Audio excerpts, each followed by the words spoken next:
ராஜராஜ சோழரோட முழு வரலாறை ஒரு முடையார் நாவலை பிரிச்சு பாட்டா பார்த்துட்டு இருக்கோம். போன பாட்டை நம்ம எங்க முடிச்சோம்? மன்னர் பிரம்மராயரை பார்த்து செய்யபடியே ஒரு குழல்ல இருந்து பனை ஓலை எடுத்து நீவி படிக்க தூங்கினார். இந்த ஓலையில என்ன இருக்குன்னு பார்ப்போம்.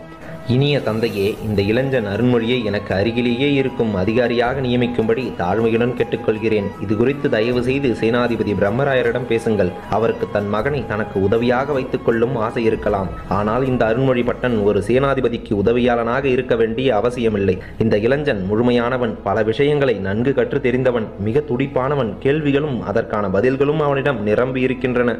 மிக நிதானமாகவும் மிக கோர்வையாகவும் மிக தெளிவாகவும் அவன் சிந்திக்கிறான். அவனோடு நேற்று விளையாட்டாக வால் பயிற்சி செய்தேன். அவனை நெருங்க கூட முடியவில்லை. 6 பேர்கள் சேர்ந்து தாக்கியும் அவனை அடக்க முடியவில்லை. மிக எளிதாக அவன் எங்களை சமாளித்தான். சோழ தேச எல்லைகளை பற்றி அவன் கருத்துக்கள் சந்தேகத்திற்கு இடமின்றி இருக்கின்றன. அவனுடைய லட்சியம் பரதகண்டம் முழுவதையும் சோழ புலிக்கொடிக்கு கீழ் கொண்டு வருவது என்று சொன்னபோது அவனை ஓடிப்போய் தழுவி கொண்டேன். அருண்மொழி பட்டன் தனது தந்தையை சந்திக்க இன்று இரவு கிளம்புகிறான். அவனை நீங்களும் சந்தித்து ஆசீர்வதித்து எனக்கு சேனாதிபதியாய் அனுப்புமாறு தாழ்மையுடன் கேட்டுக்கொள்கிறேன். அருண்மொழியின் தகப்பனார் சேனாதிபதி பிரம்மராயருக்கும் மற்றும் அங்குள்ள அதிகாரிகளுக்கும் என் பணிவான வணக்கங்களை சொல்லவும்.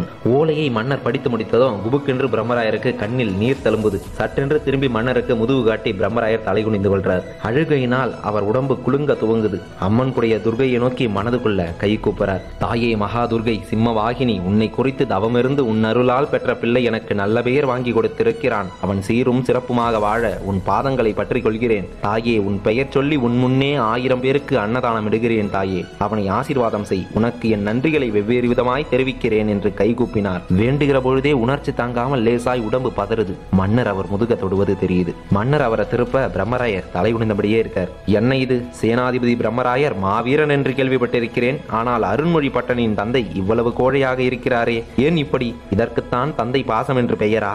எனக்கு புரிகிறது பிரம்மராயரே. மாமன்னர் நான் வேறு, ராஜேந்திரனின் தகப்பனான ராஜராஜனாக இருக்கிற போது நான் வேறு. ராஜேந்திரனை பற்றி நான் எவ்வளவு பெருமைப்பட்டு கொண்டிருக்கிறேன் என்று உங்களுக்கு தெரியும். அவ்விதமே எனது நண்பரும் சேனாதிபதியுமான நீங்களும் உங்கள் மகனை பற்றி பெருமைப்பட்டுக் கொள்ள வேண்டும் என்பதற்காகத்தான் இத்தனை பேருக்கு நடுவே ரகசியமாக எனக்கு வந்த ஓலையை வாசித்தேன். நல்ல குழந்தைகள் பெறுவது என்பது மிகப்பெரிய கொடுப்பினை, பாக்கியம். பிரம்மராயரே, என் மகன் வேண்டிக் கொண்டபடியே என் மகனின் தந்தையாகிய இந்த ராஜராஜன் ஒரு தந்தையிடம் கையேந்தி அவன் மகனை தரும்படி கேட்டுக்கொள்கிறேன். தருவீரா? அருண்மொழி பட்டனை என் மகனுக்கு துணையாக அனுப்புவீரா?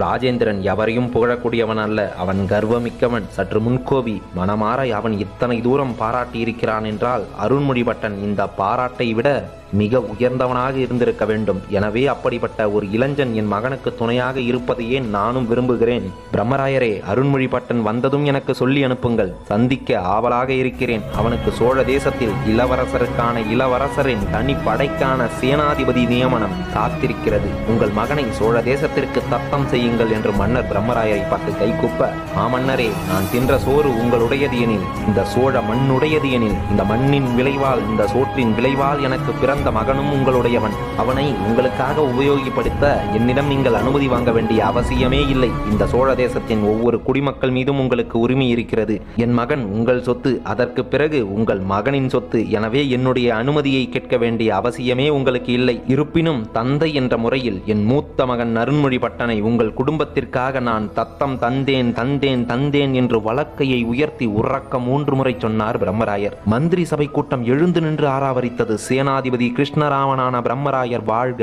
என்று வாழ்த்து கூறியது.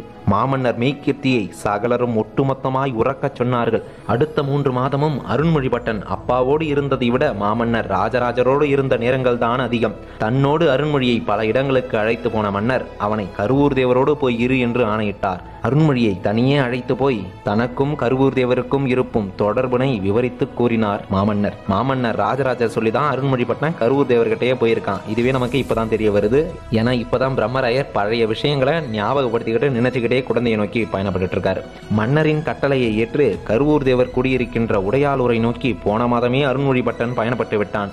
இளவரசரின் சேனாதிபதி என்று அவனுக்கு சொல்லப்பட்டிருக்கிறதே தவிர எந்த பதவி பிரமாணமும் நடத்தப்படவில்லை. அது பற்றி அவன் கேட்கவும் இல்லை. அவன் கை செலவுக்கு ஒரு பை பொற்களஞ்சியங்களை கொடுத்து கட்டித் தழுவி மன்னர் அனுப்பியது தவிர வேறு எந்த பரிசும் தந்துவிடவில்லை. அந்த குழந்தைக்கு ஏதேனும் நிலபுலன்களை தர வேண்டுமா என்று மாதரசி பஞ்சவன் மாதேவி மன்னருக்கு நினைவூட்ட, மொத்த சோழ மண்டலத்தையே அவனிடம் நிர்வகிக்க கொடுக்க போகிறேன், கையகல நிலம் கொடுத்து என்ன ஆக போகிறது, இவையெல்லாம் பிறகு பார்த்து கொள்ளலாம், இப்போது எந்த அவசரமும் இல்லை என்று மன்னர் சொல்ல, மன்னர் மனதில் அருண்மொழி பட்டனை பற்றிய பெரிய நம்பிக்கைகள் இருப்பதை பிரம்மராயர் புரிந்து கொண்டார்.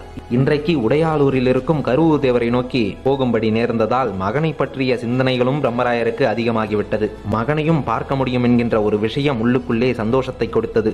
உடையாளூரிலிருந்து அவனையும் அழைச்சுக்கிட்டு நாச்சியார் கோவிலுக்கு போய் ஸ்ரீனிவாச பெருமானை வணங்கிவிட்டு அங்கிருந்து அம்மன் குடிக்கு போய் துர்கைக்கு ஒரு அபிஷேகத்தையும் செய்துவிட்டு பிறகு தஞ்சைக்கு திரும்பலாம் என்ற எண்ணமும் பிரம்மராயருக்கு அந்த நேரம் தோணுது. அவர் அப்படியே அந்த எண்ணத்தோட குழந்தையை நோக்கி பயணப்பட்டு இருக்காரு. இரவு முழுவதும் தூங்காம பயணம் செஞ்சதால பசியும் களைப்பும் வெயில் ஏற ஏற அதிகமாகிக்கிட்டே இருக்கு பிரம்மராயருக்கு. திருப்பித்தலம் என்ற ஊரை நெருங்கிய போது வயல் பக்கம் மறைந்து போகாம ராஜபாட்டை வழியா ஊருக்குள்ளேயே நுழையிறாரு. தான் வந்திருப்பதை சொல் என்று அருகே வந்த ஆதிகேசவனை முன்னே அனுப்புறாரு. ஆதிகேசவன் குதிரையை வேகமா செலுத்தி கொண்டு முன்னே போய் பிரம்மராயரின் வருகையை ஊருக்கு சொல்ல, ஊரில் உள்ள ஒரு சிறிய படை வரிசையா நின்று வாள் உயர்த்தி அவரை வரவேற்குது. பிரம்மராயர் அந்த ஊருக்குள்ள வந்தோடனே அந்த வரவேற்பு ஏற்றுக்கிட்டு காவிரியில இறங்கி குளிக்கிறார். பிரம்மராயர் குளிச்சுட்டு வரத்துக்குள்ள ஆதிகேசவன் அவருக்கு பிடித்த உணவை தயார் செய்ய சொல்லி உத்தரவிட்டிருக்கான். ஒரு வைணவர் வீட்டுல உணவெடுத்து கொண்டதும் ஆதிகேசவன் உணவுக்கான காசை அவரிடம் தட்சணையாக மரியாதையுடன் சமர்ப்பிக்கிறான்.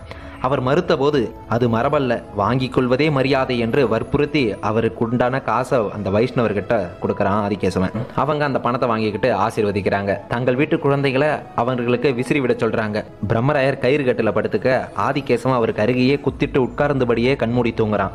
ஒரு 2 மணி நேரம் நல்லா தூங்கி எழுந்துட்டு குளிச்சுட்டு வாய் கொப்பளிச்சு சூடான பசும்பாளையம் சாப்பிட்டுட்டு கபித்தல பெருமாள் கோவிலுக்கு போய் அவரை நல்லா வணங்கிட்டு குழந்தைக்கு போகிறோம் என்று சொல்லிவிட்டு மறுபடியும் குதிரை ஏறி அவரும் ஆதிகேசவனும் வேகமா பயணப்படுறாங்க.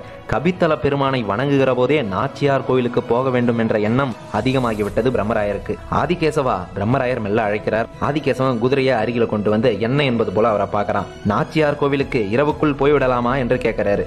ஆதிகேசவன் சற்று வியப்பா பிரம்மராயரை பார்த்து போய்விடலாம் என்று பதில் சொல்றான். அவங்க 2 பேரும் நாச்சியார் கோவில் நோக்கி பயணப்பட்டு இருக்காங்க. இப்ப நம்ம ராஜராஜரோட பாட்டியார் செம்பியன் மாதேவியை பற்றி கொஞ்சம் பார்ப்போம். அவங்க ஒரு ஊர்ல இருக்கிறாங்க, அவங்களை பத்தி கொஞ்சம் தெரிஞ்சுப்போம்.